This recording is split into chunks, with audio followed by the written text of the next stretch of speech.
Welcome to Garud institute of excellent education. हम circle पढ़ रहे थे 10th स्टैंडर्ड का प्रैक्टिस सेट 3.1। अब फर्स्ट और सेकंड कर चुका हूँ मैं इसके पहले वाले वीडियो में। अगर नहीं देखा है आई बटन आ रहा होगा, ज़रूर जाके चेक करना। डिस्क्रिप्शन में मैंने लिंक दिया है प्लेलिस्ट का, ज़रूर जाके दूसरे लेसन्स भी चेक करना। ओके, अब देखो फर्स्ट सेकंड में करवा चुका हूँ, थर्ड वाला देखो। थर्ड वाले में एक प्रूफ है।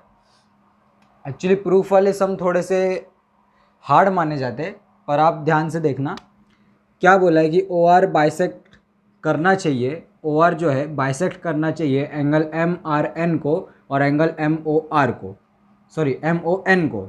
ओके, बाइसेक्ट का सीधा सीधा मतलब क्या है, ये वाला जो एंगल है और ये वाला जो एंगल है ये हमको इक्वल प्रूफ करना है। जिस स्टेप में अपन ने ये वाला एंगल दोनों प्रूफ कर दिए, उस स्टेप में तुम्हारा प्रूफ सक्सेसफुली प्रूव्ड हो जाएगा। ओके, अब देखो क्या करना है।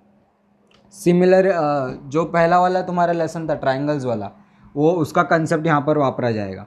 ओके, देखो फर्स्ट सबसे पहला क्या करना है, M R O, triangle M R O and triangle N R O, N R O, ये समझा। दो ट्राइंगल ले रहे हम लोग, अभी हम इसको कॉन्ग्रुएंट प्रूफ करेंगे, कॉन्ग्रुएंट बताएंगे। अब कॉन्ग्रुएंट कैसे बता सकते हैं, एक तो देखो O are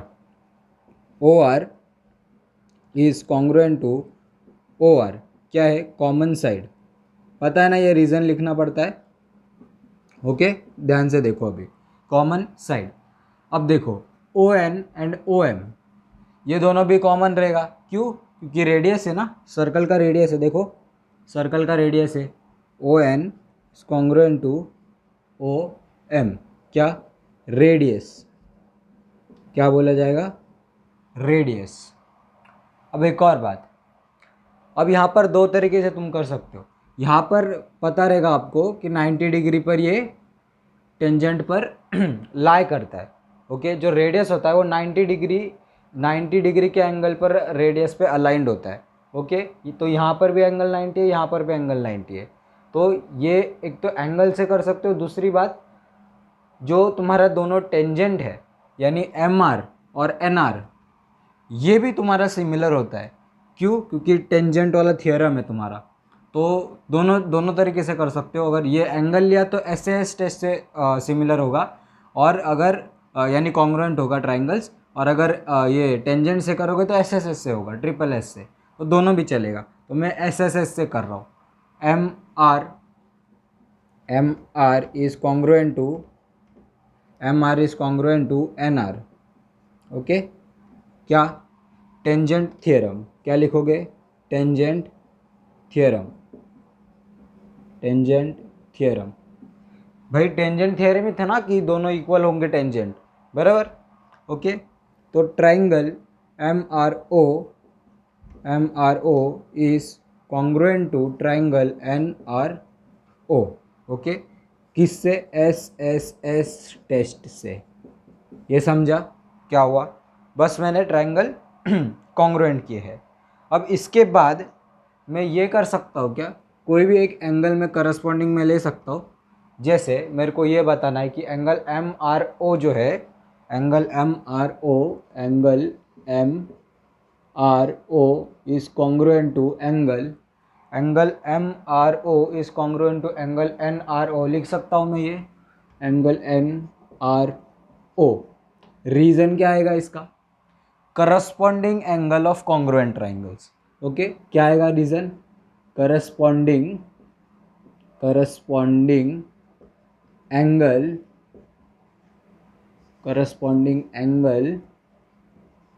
of congruent triangle. Okay, congruent triangle, मैंने वहाँ पर साइन बनाया, आपको वर्ड लिखना है।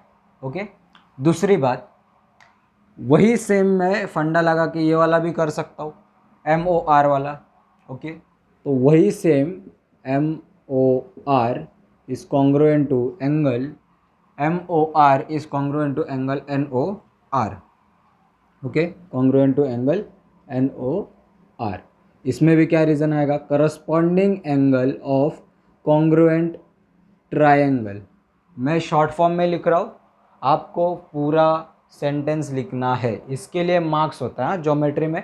जब भी कोई भी स्टेप करोगे उसके आगे उसका रीज़न ज़रूर लिखना, ज्योमेट्री में बहुत मार्क्स मैटर करता है उस पर भी। ओके, तो ये हो गया।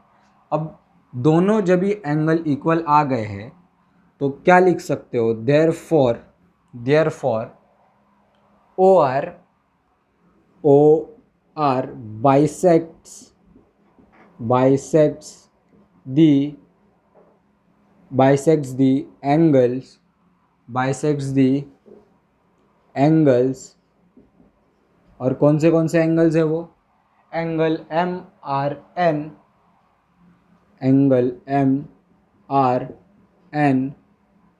And angle MON। ओके, MON एंड एंगल MON। ये समझा क्या हुआ। सबसे पहले हमने दो ट्रायंगल्स लिया। अब तुमको अगर ट्रायंगल्स नहीं दिख रहा है तो कुछ ऐसा है वो ट्रायंगल, ऐसा। ओके, ये एक ट्रायंगल है और ये दूसरा ट्रायंगल है। तो मैं वही बता रहा हूँ आपको, ये वाला एंगल और ये वाला एंगल अपने को सेम प्रूफ करना है। अगर ये प्रूफ हो गया तो पूरा सम खत्म हो जाएगा। यहाँ पर 90 डिग्री है और इसका यहाँ पर 90 डिग्री है। अब दिख रहा है ये फिगर में। ओके, कॉपी कर सकते हो अगर करना रहेगा तो, या स्क्रीनशॉट भी लो तो भी चलेगा। चलो, आई होप कर लिया होगा। चलो मिटा देते हैं। चलिए अब लास्ट सम देख लेते हैं। लास्ट सम, ओके, 3.1 का लास्ट सम।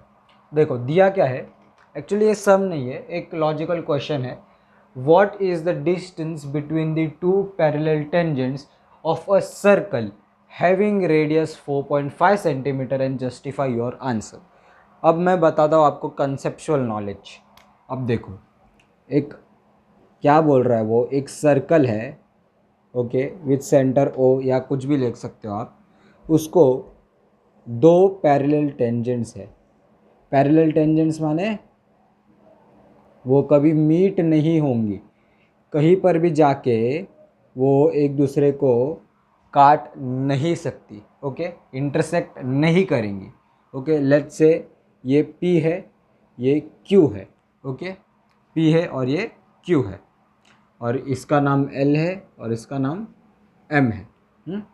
दोनों लाइंस का नाम L और M है। और सर्कल का जो रेडियस है, रेडियस की वैल्यू है 4.5 centimetre. 4.5 centimetre.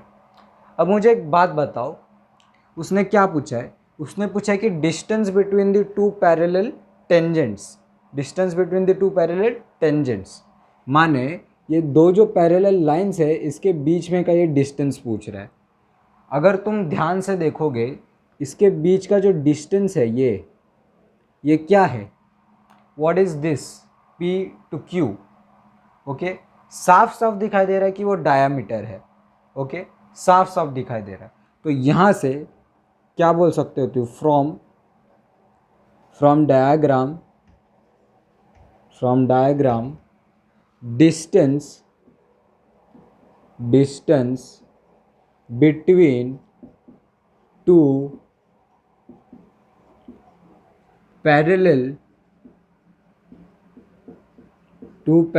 tangents, distance between two parallel tangents is nothing but the diameter of the circle,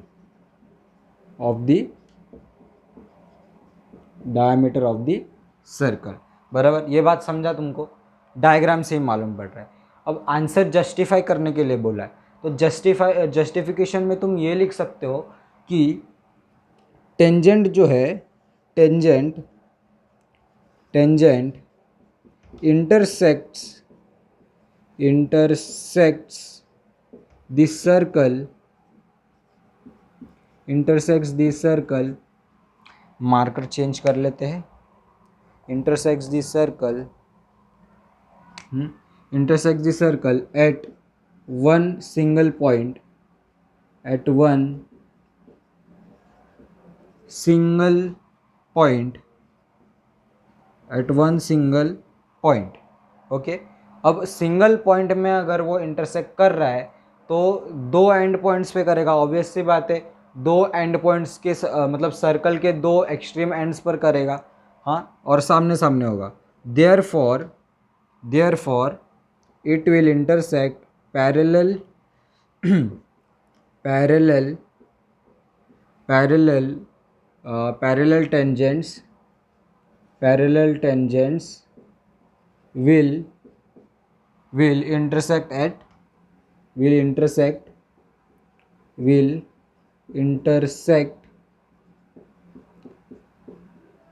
at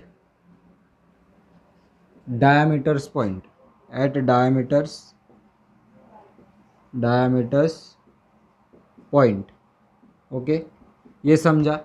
simple सी बात है कि दोनों टेंजेंट अगर पैरेलल है तो उसका जो बीच का डिस्टेंस होगा, अगर सर्कल में है तो उसका सर्कल का डायमीटर उसका डिस्टेंस होगा. तो सिंपल सी बात है, अगर रेडियस 4.5 सेंटीमीटर है तो डिस्टेंस कितना होगा. डिस्टेंस, अब ये नेक्स्ट पॉइंट है, ये नेक्स्ट पॉइंट है, ये फर्स्ट पॉइंट था, ये सेकंड पॉइंट और ये थर्ड पॉइंट है. तो distance is equals to diameter, distance is equals to diameter is equals to 2r. 2r माने डबल ऑफ रेडियस, तो 2 into 4.5 centimetre which is equals to 9 which is equals to 9 centimetre. ये है तुम्हारा answer, और ये logical explanation with diagram. Okay, copy करना copy कर लो, स्क्रीनशॉट लेना स्क्रीनशॉट ले लो. आई होप कर लिया होगा अभी तक. चलो मिटा देते हैं. चलिए, अब क्या है, अब देखो अपडेट क्या है.